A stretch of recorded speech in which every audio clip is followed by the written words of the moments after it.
Hazreti İsa zaytun tig'iga chiqib ketdi.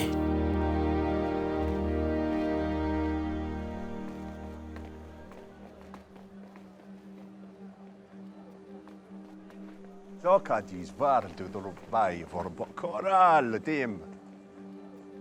Ertesi səhərdə u yana mərkəzi ibadətxana hoylarına gəldi. Bütün cemaat onun yeniga kelib olgan idi. U o'ltirib ularga ta'lim berishga boshladi.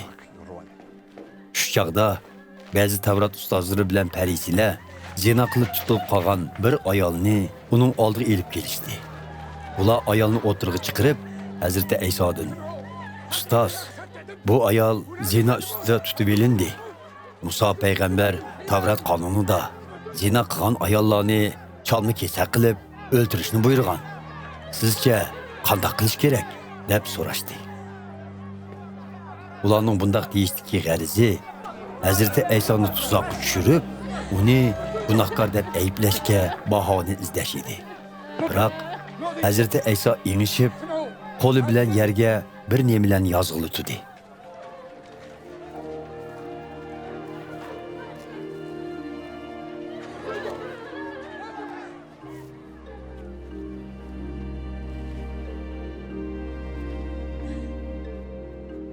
Ular shu savolni so'ravadi. Shunga Hazrati Ayso ruslanib ularga: "Oranglardagi gunohsiz kishi bu ayolga birinchi toshni otsin" dedi.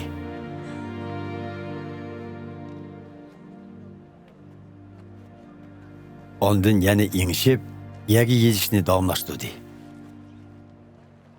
Ular bu so'zlarni anglab, oldi bilan yashanganlari, ondan keyin boshqalari birining kaynidan biri u yerdan chiqib ketishdi. Oxirda Hazrati Ayso oldida o'ri turgan yilqi ayol bilan yolg'iz qoldi. Hazrati Ayso ruslanib turib uningga: "Xonim, sizni shikoyat qilganlar qani? Sizni so'roq tatligan odam chiqmadimi?" deb so'radi. "Chiqmadi, hazratlari", dedi ayol. Hazrati Ayso: "Menmi sizni so'roq qilmayman. Qayting, buningdan keyin gunoh qilmang", dedi.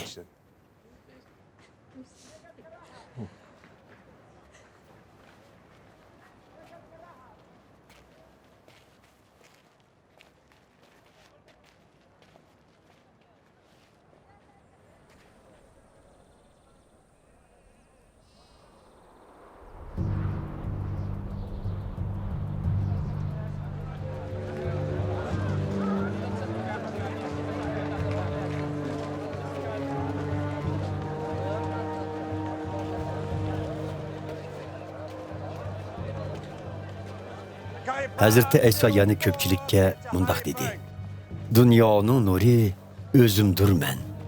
Menga ergashganlar qorong'ulikda qolmaydi. Aksicha, hayotlik nuriga erishidi. Farislar, sen o'zingga o'zing guvohlik beryapsan. Shunga sening gaplaringga ishongili bo'lmaydi", deyishdi. Hazrati Ayso ularga mundaq dedi: "Men o'zimga guvohlik berib so'zlasammi, so'zlarim haqdir. Chunki men o'zimning qayerdan kelganligimni va qayerga ketadiganligimni bilaman. Lekin sizlar buni bilmaysizlar. Sizlar insonlarning o'lchimi bo'yicha hukm qilasizlar. Biroq men hech kimga hukm qilmayman. Hüküm qilib qolsammi, hükümüm to'g'ri bo'ladi. Chunki hüküm qilganda men yolg'iz emas, balki meni avatguchi otam men bilan birlidir. Sizlar rioya qiladigan Tavrat qonunida ikki guvohchining so'zi o'xshash chiqsa, ularning so'zlari to'g'ri deb yozilgan. Men o'zim uchun o'zim guvohlik beraman. Meni avatgan otammi men uchun guvohchidir. "Otang qayerda?" deb so'rashdi ular. "Sizlar yo meni tonimaysizlar, yo otamni.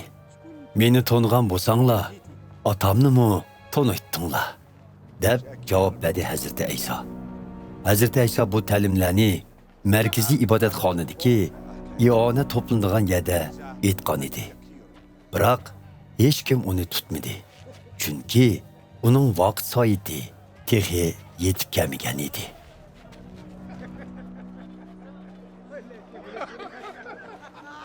Hazreti Aysa ularga yana: "Men bu yerdan ketaman. Sizlar meni izdaysizlar, biroq topolmaysizlar. Shundaqla gunohlaringlar kechirim qilinmayla o'lisizlar. Men ketadigan yerga sizlar bora olmaysizlar", dedi.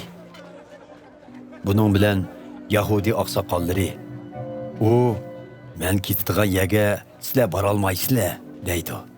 "Bu o'zimni o'ldirib olaman deganligimidu", deyishdi. Hazreti Aysa ularga: "Sizlar bu yerlik bo'lib, bu dunyoga tava. Men bo'lsam, arshdan kelgan bo'lib, bu dunyoga tava emas. Shuning uchun sizlarga gunohlaringlar kechirim qilinmay o'lisizlar", dedim. Chunki sizlar mening mangu bor bo'g'uchi ekanligimga ishonmasanglar, gunohlaringlar kechirim qilinmay o'lisizlar, dedi. "Sen zodi kim?" deb so'rashdi ular. "Boshdan tortib sizlarga nima degan bo'lsam, men shu. Asli mening sizlarni so'roq tortadigan nurg'un so'zlarim bor edi. Shundoq bo'lsa-mu, meni avatkuchidan anglaganlarimni-la insonlarga uqtiryapman. Chunki u haqdir", dedi Hazreti Aysa. Ular Hazreti Aysoning o'zlariga aytganlarining otisi Xudo to'g'ri ekanligini tushunolmadi. Shunga Hazreti Aysa mundaq dedi: "Sizlar inson o'g'lini kreska mixlab tiklagandan keyin uning mangu bor bo'g'ichi ekanligini bilasizlar. Shundaqla hech ishni o'zligimdan qilmaganligimni va faqat otamning o'rgatganini so'zlaganligimni bilasizlar. Yeni avatkuchi men bilan billadir. U meni hargiz yolg'iz qo'ymadi. Chunki men hamisha uni xush qiladigan ishlarni qilaman." Hazreti Aysa bu so'zlarni qilayotgan chog'ning o'zida nurg'un kishilar uningga e'tiqod qildi. Hazreti Aysa o'ziga e'tiqod qilgan yahudiylarga: "Agar mening ta'limim bo'yicha ish ko'rsanglar, mening haqiqiy shogirdlarim bo'lasizlar. Haqiqatni bilasizlar va haqiqat sizlarni erkinlikka erishtiradi", dedi. "Biz İbrahimning avlodlarimiz", deb javob berishdi ular. "Hech kimga hech qachon qul bo'lmadik. Sizning haqiqat sizlarni erkinlikka erishtiradi deganingizning ma'nosi zodi nima? Bilib qo'yinglarki, gunoh sodir qilgan kishi gunohning qulidir", dedi Hazreti Aysa ularga. "Qul oilaning mangulik a'zosi bo'la olmaydi. O'g'il bo'lsa, shu oilaning mangulik a'zosidir. Shuning uchun Xudoning o'g'li sizlarni erkin qilsa, haqiqiy erkin bo'lasizlar. Sizlarning İbrahimning avlodi ekanliginglarni bilaman. Biroq meni o'ltirmoqchi bo'lyapsizlar. Chunki mening ta'limim sizlarning qalbinglarda o'rin olmadi. Men otamning yinida ko'rganlarimni sizlarga aytyapman. Sizlar o'z otanglardan anglaganlaringlarni qilyapsizlar. Bizning otimiz, ajdodimiz İbrahim", deb javob qaytarishdi ular. "İbrahimning farzandlari bo'lsanglar, İbrahimning yaxshi amallarini qilgan bo'lardinglar. Biroq hozir aksicha meni, ya'ni Xudodan anglagan haqiqatni sizlarga yetkazgan kishini o'ltirmoqchi bo'lyapsizlar. Ajdodinglar İbrahim hargiz undaq ishni qilmagan. Sizlar o'z otanglarning qilganini qilyapsizlar", dedi Hazreti Aysa. "Biz haromdan bo'lmadik. Bizning faqat birli otimiz bor. U bo'lsa Xudodir", deyishdi ular. "Otanglar Xudo bo'lgan bo'lsa, meni so'ygan bo'lardinglar", dedi Hazreti Aysa. "Chunki men Xudoning yenidan keldim. Shuning uchun bu yerdiman. O'zligimdan kelgan emasman, balki u tarafidan avatilganman. So'zlarimni nemishqa tushunmaysizlar? Aniqki, mening ta'limim qulg'inlarga yoqmayotidi.